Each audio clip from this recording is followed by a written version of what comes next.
Hello students. तो आज हम लोग इस वीडियो में डिस्कस करेंगे क्लास 9th का टॉपिक नंबर सिस्टम जो हमने स्टार्ट कर रखा है। और मैंने इस टॉपिक के ऊपर पहले भी 5 वीडियोस बना रखे हैं जहां पर मैंने आपको डिफरेंट टाइप्स ऑफ नंबर्स के बारे में like natural number, whole number क्या होता है, इन सब के बारे में समझाया था। फिर रैशनल नंबर के डेफिनेशंस के बारे में समझाया था, जो उसके 2 डेफिनेशंस हैं, एक पी बाई क्यू के फॉर्म में और एक डेसिमल एक्सपेंशंस वाले फॉर्म में। मैंने आपको इन दोनों के बारे में समझा रखा है। और मैंने पिछले वीडियो में समझा रखा है किस टाइप से रैशनल नंबर को रिप्रेजेंट करते हैं नंबर लाइन के ऊपर, या दो नंबर्स के ऊपर, दो नंबर्स के बीच में, दो रैशनल नंबर के बीच में किस टाइप से रैशनल नंबर्स निकाले जाते हैं।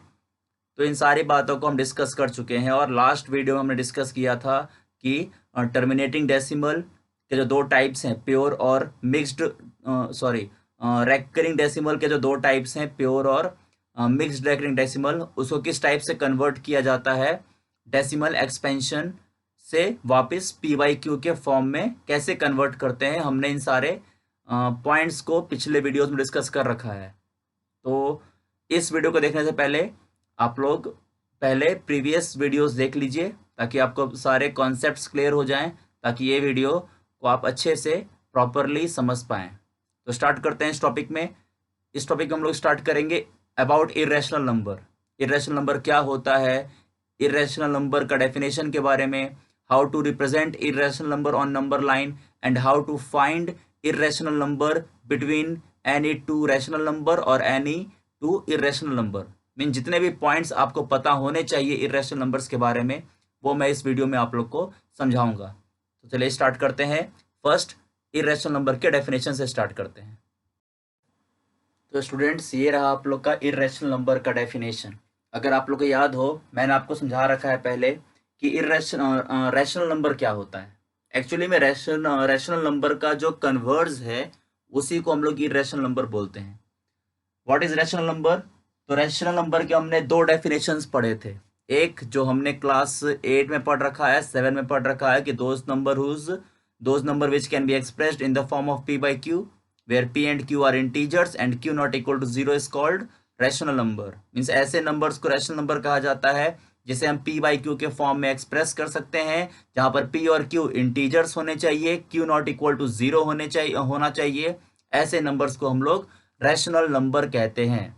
फिर हमने एक डेफिनेशन पढ़ा था इस क्लास में आके, क्लास 9 में हमने रैशनल नंबर का एक और डेफिनेशन पढ़ा, और वो क्या था? Those number whose decimal expansions are either terminating or non terminating repeating is called rational number. Means ऐसे नंबर्स को रैशनल नंबर कहा जाता है जिसका decimal expansion means decimal form में कन्वर्ट करने पर क्या होगा, या तो उसका डेसिमल टर्मिनेटिंग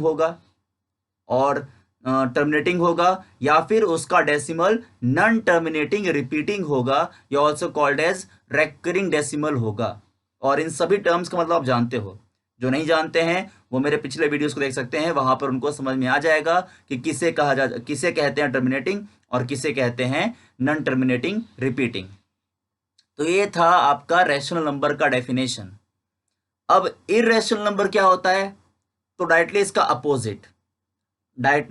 अपोजिट कहने क्या मतलब है कि हमने क्या कहा अभी, वैसे नंबर्स को रैशनल नंबर कहा जाता है जिसका डेसिमल में कन्वर्ट करने पर या तो टर्मिनेटिंग आ जाए या तो रिपीटिंग आ जाए। वो क्या बन जाएगा? वो बन जाएगा रैशनल नंबर। तो इरेशनल नंबर क्या होता है? इरेशनल नंबर का डेफिनेशन होता है those numbers whose decimal expansions are neither terminating nor repeating। Means ना तो टर्मिनेट करना चाहिए, ऐसे नंबर्स को इरेशनल नंबर कहा जाता है जिसका डेसिमल एक्सपेंशन मीन्स डेसिमल में अगर आप कन्वर्ट करोगे तो ना ही टर्मिनेट होना चाहिए, मीन्स ना कभी खत्म होना चाहिए, और नॉर रिपीटिंग, ना ही रिपीट करना चाहिए, मीन्स आप उसके ऊपर बार भी नहीं लगा सकते हो। ऐसे नंबर्स को क्या कहा जाएगा? ऐसे नंबर्स को इरेशनल नंबर कहा जाता है। This is the perfect definition of irrational number, those numbers whose decimal expansions are neither terminating nor repeating is called irrational number। और एक और बात, it is denoted by the symbol capital T. अगर आप लोग को याद हो, मैंने समझा रखा है पिछले वीडियोस में, नेचुरल नंबर को हम कैपिटल एन से इंडिकेट करते हैं, होल नंबर को कैपिटल डब्ल्यू से, इंटीजर्स को कैपिटल जेड और आई से, रैशनल को कैपिटल क्यू से और इरेशनल को कैपिटल टी से रिप्रेजेंट किया जाता है, डेनोट किया जाता है। ये बात भी याद रखिएगा, आपको आगे चलकर हेल्प करेगी। अब जरा बात करते हैं कुछ एग्जांपल्स के बारे में। एग्जांपल्स है, मान लीजिए आप लाइक अगर आप कह दो 0.36363636 डॉट डॉट डॉट डॉट। अगर आप इस एग्जांपल को ध्यान से समझिए मैंने क्या लिखा है, तो पहली बात ये डॉट डॉट डॉट क्या इंडिकेट कर रहा है, ये डॉट डॉट डॉट इंडिकेट कर रहा है कि ये बस सो ऑन आगे बढ़ता चला जाएगा, मतलब कि ये एक टाइप से टर्मिनेटिंग नहीं है, it is a non terminating. क्या है ये? Non terminating. लेकिन आप देख पा रहे हो यहां पर बार भी लगा हुआ नहीं है। देखो क्या है, 3 6 था, 1 3 1 6, फिर 3 6 6 1 3 6 6, फिर 3 6 6, फिर 3 4 6। मीन्स कहने का मतलब है कि जब देखो 0.36 बार इस वाले नंबर में, इस वाले डेसिमल में और इस वाले डेसिमल में अंतर है, इसमें और इसमें डिफरेंस है। क्या डिफरेंस है? इसमें और इसमें डिफरेंस ये है, इसमें 3 6 के ऊपर बार लगा हुआ है, और जब 3 6 के ऊपर बार लगा हुआ रहेगा मतलब कि वहां पे 3 6 3 6 3 6 वही आना चाहिए, कुछ और नहीं आना चाहिए। बट यहां पर आप अगर 3 6 के ऊपर बार लगाते हो तो ये चीज गलत है। क्यों? क्योंकि यहां पर 1 6 था, आगे भी एक ही 6 होना चाहिए था, बट यहां पर 2 6 है, फिर 3 6 आ रहा है, फिर 4 6 आ रहा है। तो कहने का मतलब है इस डेसिमल को ना ही आप टर्मिनेटिंग कह सकते हो क्योंकि खत्म नहीं हो रहा, और ना ही इसे आप रिपीटिंग कह सकते हो बिकॉज बार लगा हुआ नहीं है।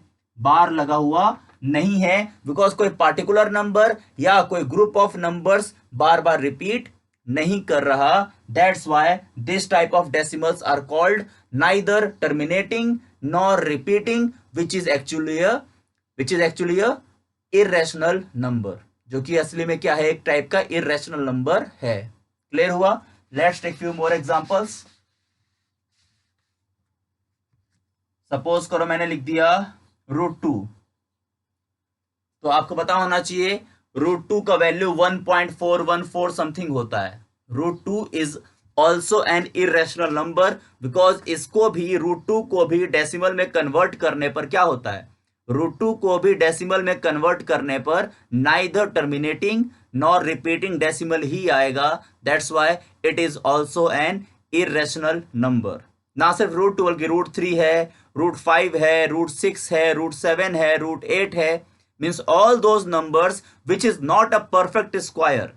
और अगर वो रूट के अंदर है, देखो ध्यान से समझना क्या मैंने क्या बोला, जैसे √4 का वैल्यू कितना होगा, √4 का वैल्यू आएगा +-2। तो √4 is not an irrational number.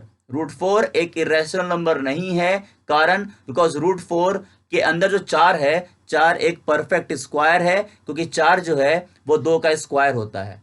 आप √9 it is also a rational number, √16 +-4, √25 +-5, ये सारे के सारे नंबर्स क्या हैं, ये सारे के सारे नंबर्स इरेशनल नंबर नहीं है। वाई? बिकॉज इन सब का वैल्यू जो है वो एक प्रॉपर नंबर आ रहा है, नॉन टर्मिनेटिंग नॉन रिपीटिंग नहीं आ रहा। लेकिन जितने बाकी नंबर्स लाइक √2 हो गया, √3 हो गया, √5 है, √6 है, √7 है, बहुत सारे नंबर्स हैं, मीन्स वो सारे नंबर्स हैं जो कि परफेक्ट स्क्वायर नहीं है और रूट के अंदर होंगे, वो क्या हो जाएंगे, सबके सब वो सारे के सारे एक टाइप से इरेशनल नंबर बन जाएंगे। क्लियर है?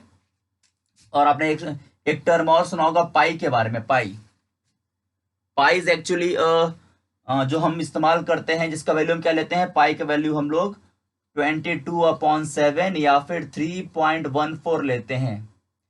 बट 22/7 तो एक रैशनल है, सही बात है, 3.14 भी एक रैशनल है, लेकिन पाई जो है ना, पाई है, जो इसका एक्चुअली में जो वैल्यू होता है ना, pi is an irrational number. ये एक प्रकार से इरेशनल नंबर है, ये बात याद रखिएगा। हम पाई का जो हम लोग जो पाई का वैल्यू लेते हैं कैलकुलेशन को सॉल्व करने के लिए, क्वेश्चंस को सॉल्व करने के लिए, वो हम क्वेश्चन को सॉल्व करने के लिए बस लेते हैं। पाई का जो असली वैल्यू होता है, पाई का जो असली वैल्यू होता है वो एक टाइप से नाइदर टर्मिनेटिंग नॉर रिपीटिंग वाले कंडीशन को फॉलो करता है। That's why pi is also N irrational number. क्या है? पाई भी एक टाइप से इर्रेशनल नंबर है। तो मुझे उम्मीद है आप लोग को इर्रेशनल नंबर समझ में आ चुका होगा क्या है। बहुत ही सिंपल डेफिनेशन है, ध्यान रखिएगा।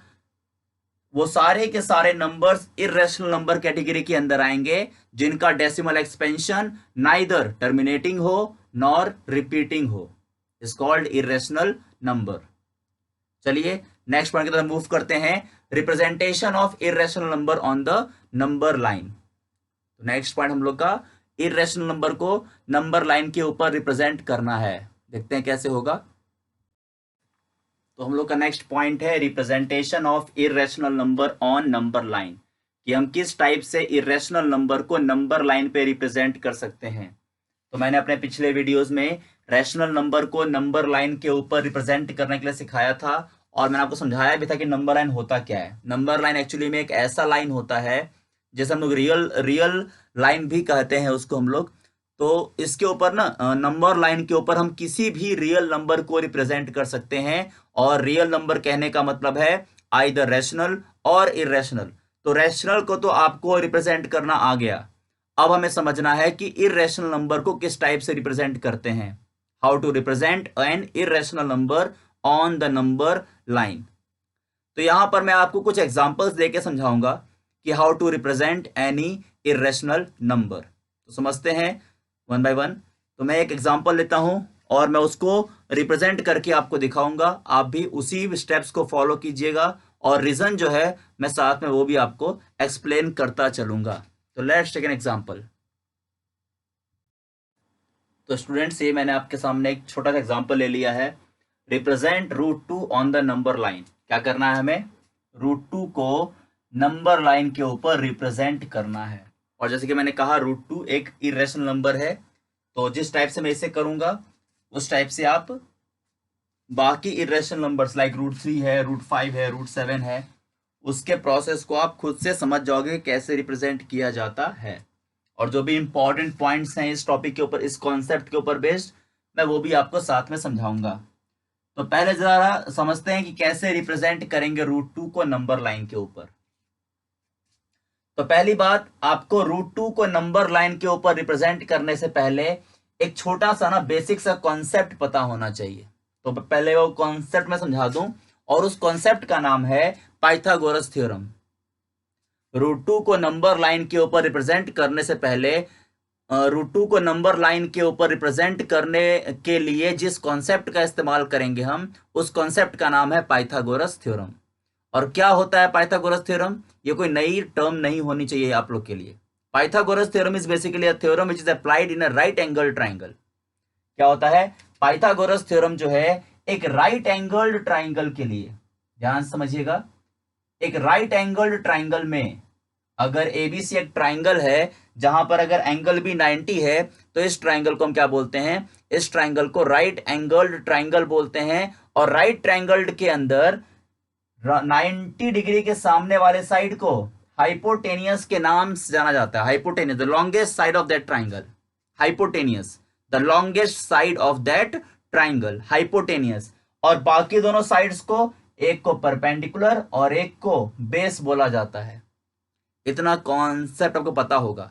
एक राइट एंगल्ड ट्राइंगल के अंदर जो 90 डिग्री का एंगल है, उसके सामने वाले साइड को हाइपोटेनियस कहते हैं, जो कि उस ट्राइंगल का सबसे लॉन्गेस्ट साइड होता है। और बाकी दोनों साइड्स को, एक को परपेंडिकुलर और एक को बेस कहा जाता है। Pythagoras theorem is basically a theorem which says that in a right angle triangle the square of the hypotenuse का square always equal to sum of square of its perpendicular and base. एक right angle triangle के अंदर जो hypotenuse का square है वो हमेशा बराबर होता है उस ट्राइंगल के परपेंडिकुलर के स्क्वायर प्लस उस ट्राइंगल के बेस के स्क्वायर के सम के। ये कॉन्सेप्ट मत भूलिएगा, इसी का नाम है पाइथागोरस थ्योरम। क्या नाम है? Pythagoras theorem. हाइपोटेनियस का square is equal to perpendicular का स्क्वायर प्लस बेस का स्क्वायर, इसी का नाम है पाइथागोरस थ्योरम।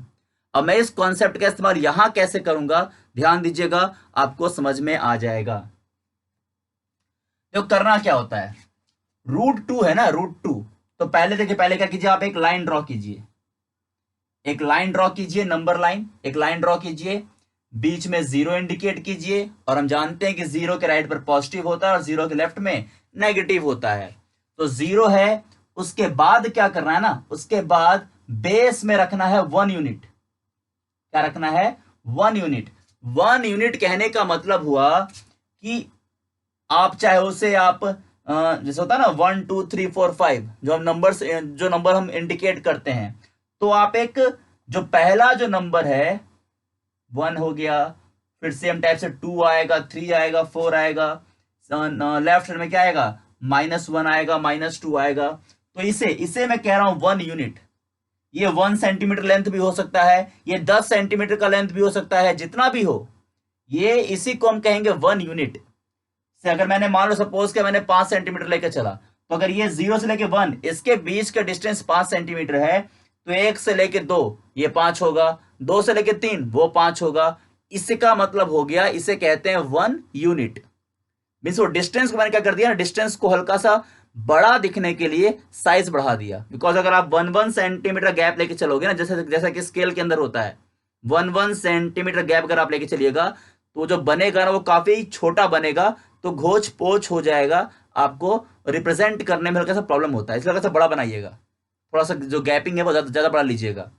बट कॉन्सेप्ट ये है, अब देखो 0 से लेके 1, ये आपका हो गया 1 यूनिट। इसे आप मान लीजिए बेस। क्या मान लीजिए? बेस। फिर 1 के ऊपर ध्यान दीजिएगा, 1 के ऊपर एक परपेंडिकुलर लाइन ड्रॉ कीजिए। कौन सी लाइन ड्रॉ कीजिए? परपेंडिकुलर। अब ये परपेंडिकुलर लाइन कैसे ड्रॉ करोगे, वो आपकी मर्जी, विद द हेल्प ऑफ आप इस्तेमाल कर सकते हो अपने प्रोटेक्टर का, जिसे हम लोग डी भी कहते हैं, डी। तो यहां पर 1 के ऊपर जो आपने 1 यूनिट का बेस लिया है ना, 1 के ऊपर क्या कीजिए, 1 के ऊपर एक परपेंडिकुलर लाइन ड्रॉ कीजिए, और उसका लेंथ भी कितना रखिए, उसका लेंथ भी आप 1 यूनिट ही रखिए। जितना ये बेस का लेंथ है ना, सपोज करो अगर ये 4 सेंटीमीटर होगा, तो आपका परपेंडिकुलर का लेंथ भी 4 सेंटीमीटर ही होना चाहिए। अगर ये 5 सेंटीमीटर होगा, तो परपेंडिकुलर का लेंथ भी 5 सेंटीमीटर ही होना चाहिए, जिसे हम बोल क्या रहे हैं, जिसे हम 1 यूनिट नाम दे रहे हैं। 1 यूनिट कितना? 1 यूनिट। तो बेस 1 यूनिट, परपेंडिकुलर भी 1 यूनिट। अब जहां तक पहुंचेगा परपेंडिकुलर, वहां से क्या कर देंगे, हम ऑरिजिन को ज्वाइन कर देंगे, लाइक दिस। बेस 1 यूनिट हो गया, परपेंडिकुलर 1 यूनिट हो गया, तो ये हाइपोटेनियस कितना बन गया, बिकॉज देखो ये एंगल 90 है, तो कॉमन सेंस सी बात है, इसका सामने वाले साइड को हम हाइपोटेनियस मान के चलते हैं, बिकॉज ये एक टाइप से राइट एंगल ट्राइंगल का फॉर्मेशन हो चुका है। तो बेस 1 यूनिट, परपेंडिकुलर भी 1 यूनिट, तो हाइपोटेनियस हो जाएगा इस फॉर्मूले के हिसाब से, हाइपोटेनियस का square is equal to perpendicular का स्क्वायर प्लस बेस का स्क्वायर।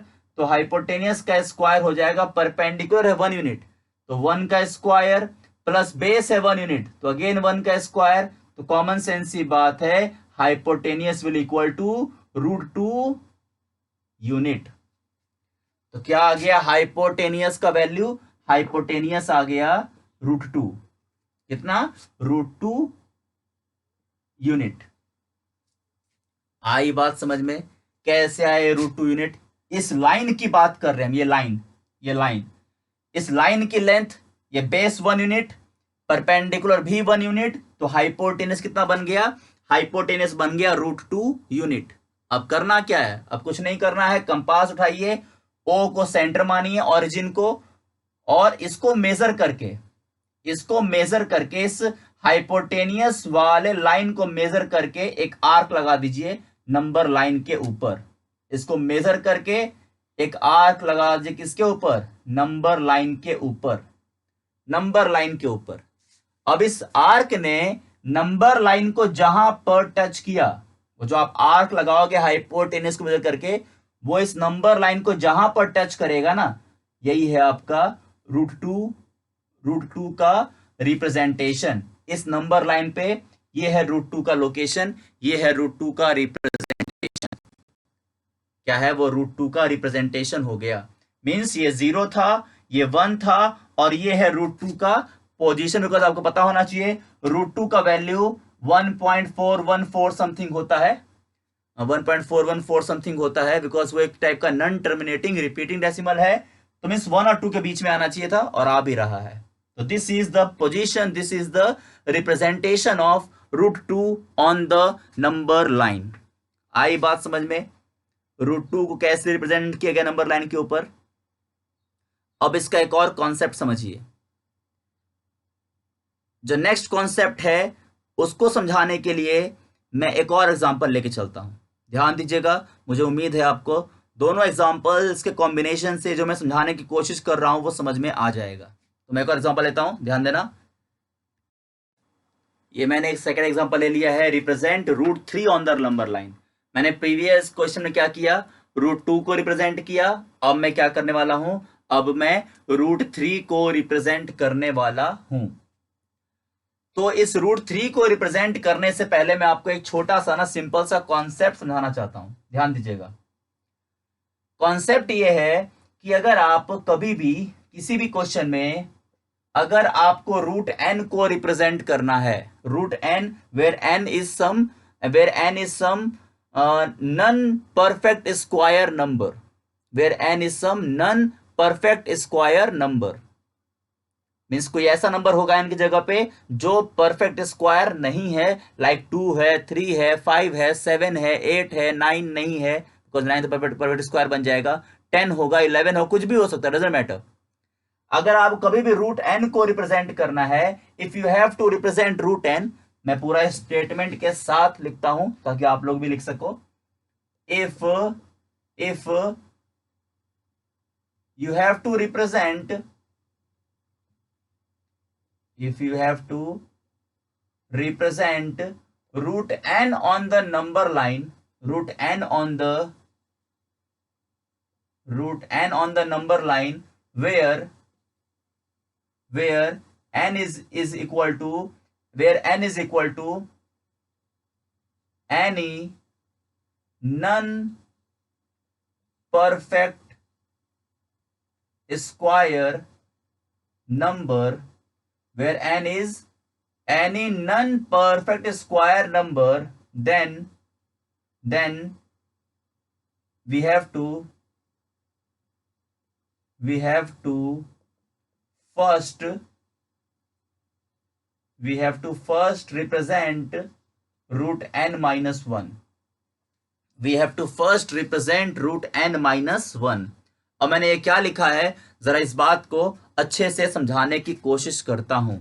ध्यान दीजिएगा, क्या लिखा है हमने? If you have to represent root n on the number line, अगर आपको कभी भी रूट n को, जहां पे n क्या है, where n is any non perfect square number, जहां पर n क्या है, कोई भी ऐसा नंबर जो किसी का स्क्वायर नहीं है, नॉन परफेक्ट स्क्वायर नंबर है, और अगर आप उस रूट n को नंबर लाइन पे रिप्रेजेंट करना चाहते हो, तो then we have to first represent root n minus 1।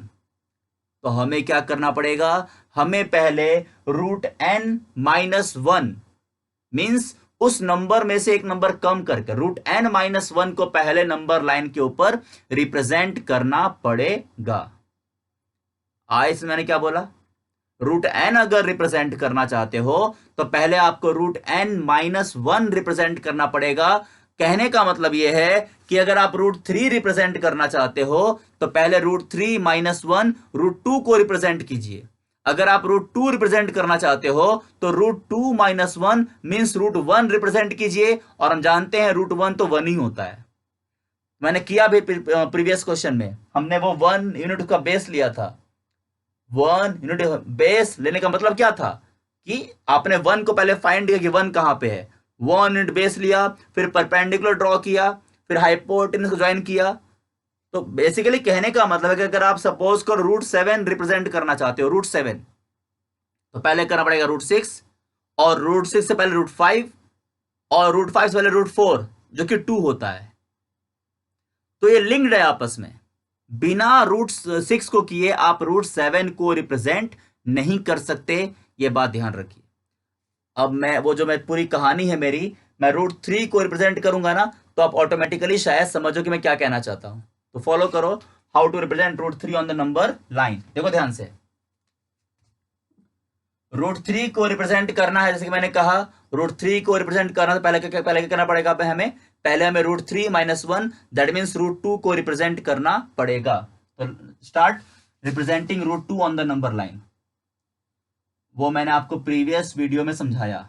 एक लाइन ड्रॉ कर लेंगे, बीच में 0 आ जाएगा, फिर हम क्या करेंगे, उसका हम बेस लेंगे 1, लेफ्ट -1, और भी आप चाहो तो आगे बढ़ सकते हो 2, ये हो जाएगा 1 यूनिट, आगे एक और 1 यूनिट, 2 यूनिट, और इस तरफ नेगेटिव। तो क्या किया था मैंने लास्ट टाइम, बेस को लिया 1 यूनिट, बेस हो गया 1 यूनिट, और फिर 1 यूनिट के ऊपर एक परपेंडिकुलर ड्रॉ किया, वो भी 1 यूनिट का ड्रॉ किया था मैंने, करना ही पड़ेगा बिकॉज बेस 1 यूनिट, बेस भी 1 यूनिट, परपेंडिकुलर भी ध्यान रखिएगा यहां पे एंगल 90 बनाकर ही करना। अगर ये एंगल 90 नहीं बनाओगे ना, तो फिर ये बस ऐसे ऐसे स्ट्रेट लाइन नहीं खींच देना है आपको, एंगल 90 करके खींचना है, ध्यान रखिएगा। एंगल 90 होना जरूरी है, बिकॉज अगर एंगल 90 नहीं होगा, अगर एंगल 90 नहीं होगा, तो सामने वाला जो साइड बनेगा ना, आप उसे हाइपोटेनियस कंसीडर नहीं कह सकते कि वो हाइपोटेनियस है। 90 के सामने होने पर ही हाइपोटेनियस होता है, हम ये जानते हैं। तो ये 90 हो गया, तो कॉमन सेंस की बात है, इन दोनों को ज्वाइन करने पर, इन दोनों को ज्वाइन करने पर ये जो लाइन है, ये लाइन ये किसको रिप्रेजेंट कर रहा है, ये रिप्रेजेंट कर रहा है √2 यूनिट को। किसको रिप्रेजेंट कर रहा है, √2 यूनिट को। किसको, √2 यूनिट। अब कॉन्सेप्ट समझिए।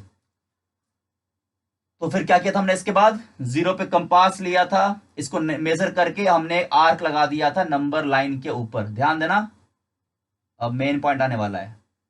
तो ये हो गया, ये जो लोकेशन है, ये लोकेशन, अगर मैं इसका नेमिंग कर दूं, सपोज करो ए, तो 0 से लेके ए, ध्यान दीजिएगा, 0 से लेके ये किसको इंडिकेट कर रहा है, एक्चुअली में 0 से लेके ए जो है, ये इस लाइन के बराबर है जो कि √2 यूनिट का लेंथ था। मीन 0 से लेके ए क्या हो गया, ये भी √2 यूनिट लेंथ हो गया। ये वाला लाइन कितना है, 0 से लेके यहां तक 1 यूनिट था, और 0 से लेके ए ये क्या हो गया, 1 यूनिट, थोड़ा ज्यादा, मीन्स √2 यूनिट है, √2 यूनिट। अब उसके बाद मैंने क्या कहा आपसे, √3 रिप्रेजेंट करना चाहते हो आप, तो आपको √3 - 1 √2 रिप्रेजेंट करना पड़ेगा, और उसका प्रोसेस हो गया, √2 कर दिया। अब आगे की कहानी सुनिए, √2 रिप्रेजेंट हो गया, तो ए वाले पॉइंट पर ध्यान देना, ए वाले पॉइंट पर फिर से क्या कीजिए, ए वाले पॉइंट पर फिर से 1 यूनिट का परपेंडिकुलर लाइन ड्रॉ कीजिए। ध्यान सुनिएगा, परपेंडिकुलर लाइन क्या कीजिए, बेस हो गया √2, ये एक प्रकार से ओए क्या बन गया, ओए आपका बेस बन गया। तो ए वाले पॉइंट के ऊपर 90 डिग्री के एंगल को मेजर करके फिर से 1 यूनिट का एक परपेंडिकुलर लाइन ड्रॉ कीजिए। कितने का, 1 यूनिट का एक परपेंडिकुलर लाइन, कहां पे, ए पे, जो आपका बेस था √2, और यहां से उसको ज्वाइन कर दीजिए, इसको ज्वाइन कर दीजिए इस टाइप से। अब ये जो लाइन बना ना, ये लाइन अगर मैं कुछ नेमिंग करूं, सपोज कर बी अगर नेमिंग कर दूं, तो ये जो ओबी है ना, ओबी गारंटी मानिए, ये ओबी जो है वो √3 यूनिट आपको रिप्रेजेंट करके देगा।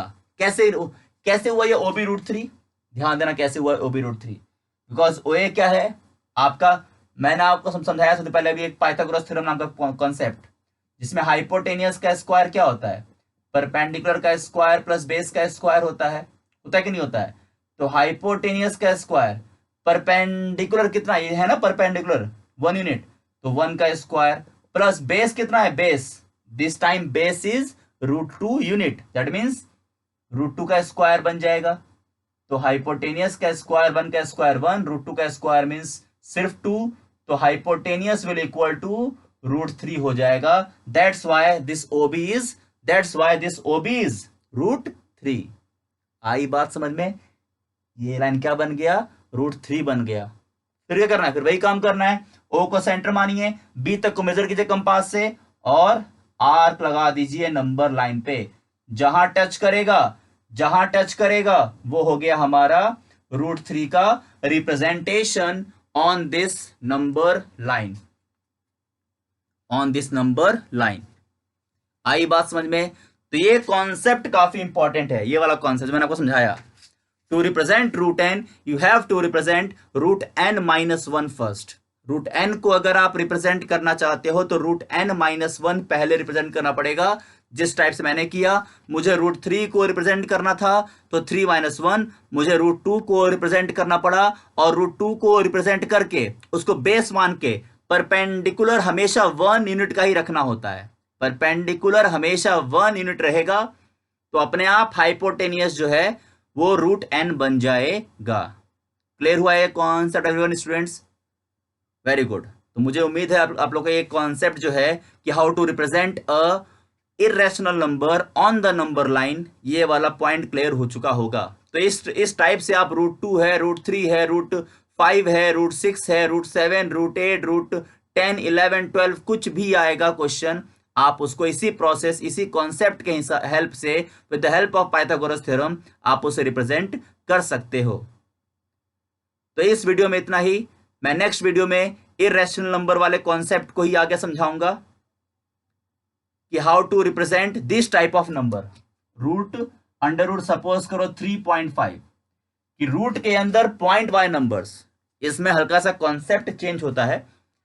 √3.5 इस टाइप्स के नंबर को किस टाइप से रिप्रेजेंट किए जाते हैं नंबर लाइन के ऊपर, मैं ये समझाऊंगा। और फिर मैं आपको समझाऊंगा नेक्स्ट वीडियो में कि रैशनल नंबर्स के बीच में इरेशनल नंबर निकालने का जो प्रोसेस है वो क्या होता है।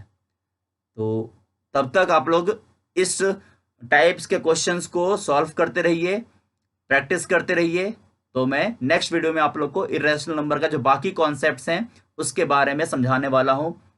ठीक है, तो till then solve the questions. Okay.